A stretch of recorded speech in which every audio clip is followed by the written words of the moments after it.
Prezados irmãos e irmãs, louvado seja nosso Senhor Jesus Cristo. Para sempre seja louvado em nossa Mãe Maria Santíssima. Neste capítulo 2 da Carta de São Tiago, fala-se contra a distinção ou a acepção de pessoas, que não pode ser admitida por aqueles que têm fé em nosso Senhor Jesus Cristo glorificado. Se Jesus Cristo sofreu, morreu, padecendo a humilhação, mas depois ressuscitou e entrou na sua glória, nenhum de nós tem o direito de se iludir com as aparências, de achar que as pessoas ricas são melhores e as pobres são piores. Não. Deus olha o coração e não a aparência. Deus escolheu os pobres deste mundo para serem ricos na fé e herdeiros do reino que prometeu aos que o amam. Portanto, não humilhemos o pobre, nem tampouco tratemos com tratamento diferenciado o rico. O que devemos fazer é cumprir a lei régia da Escritura. Amarás o teu próximo como a ti mesmo. Se fizermos isto, estaremos agindo bem. O Evangelho apresenta hoje nosso Senhor, pela primeira vez, falando da sua paixão. Em São Marcos, isto acontece em 8:31. Neste capítulo 8, Jesus vai com seus discípulos a Cesareia de Filipe fazer uma espécie de um retiro e no caminho pergunta: quem dizem os homens que eu sou?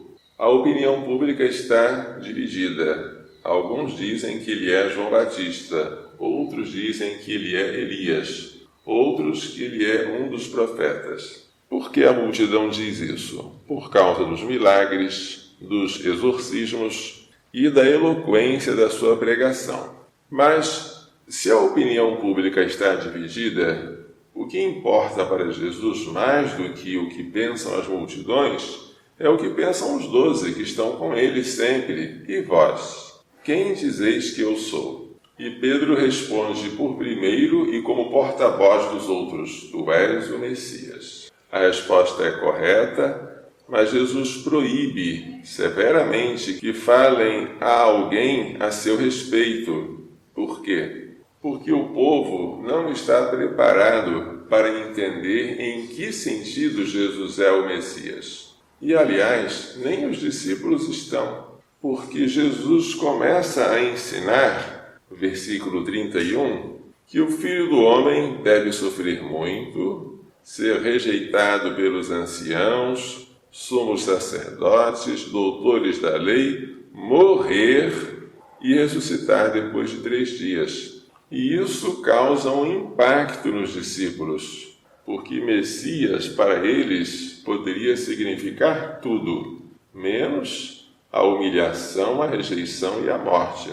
Como Jesus diz isso abertamente, Pedro, com delicadeza, chama Jesus à parte e começa a repreendê-lo. Isso não vai acontecer, não fale essas coisas. Mas Jesus volta-se para Pedro, olha para os discípulos e repreende duramente a ele, dizendo: afasta-te de mim, vai para longe de mim, Satanás. Satanás quer dizer o adversário. Tu não pensas como Deus, e sim como os homens. Quando Pedro confessou Jesus como Messias, pensava como Deus. Quando Pedro quer impedir Jesus, Messias, de sofrer e morrer, está pensando como os homens.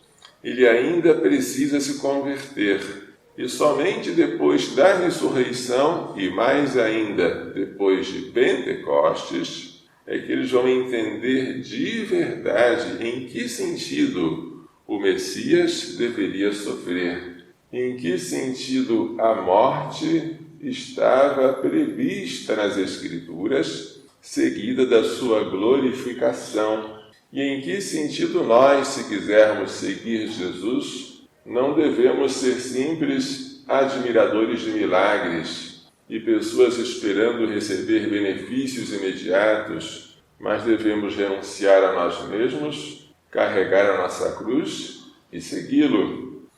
Ainda hoje é muito difícil entender e fazer entender estas coisas. Uma novena de Nossa Senhora do Perpétuo Socorro, por exemplo, atrai muita gente porque as pessoas vêm buscar benefícios materiais e imediatos. Trazem objetos para serem bentos, trazem doentes para serem curados, trazem carteiras de trabalho e chaves de automóveis. Vão lá esperando receber a solução fácil e rápida dos seus problemas.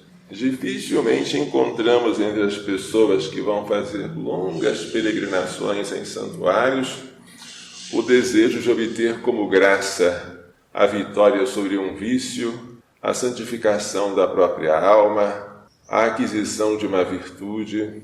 As pessoas ainda têm essa tendência de ver o Messias como um multiplicador de pães, um curandeiro. Passar desta mentalidade para outra é difícil e exige de nós uma contínua conversão. Que Maria Santíssima nos faça entender e pôr em prática as lições desta liturgia. Louvado seja nosso Senhor Jesus Cristo. Para sempre seja louvado.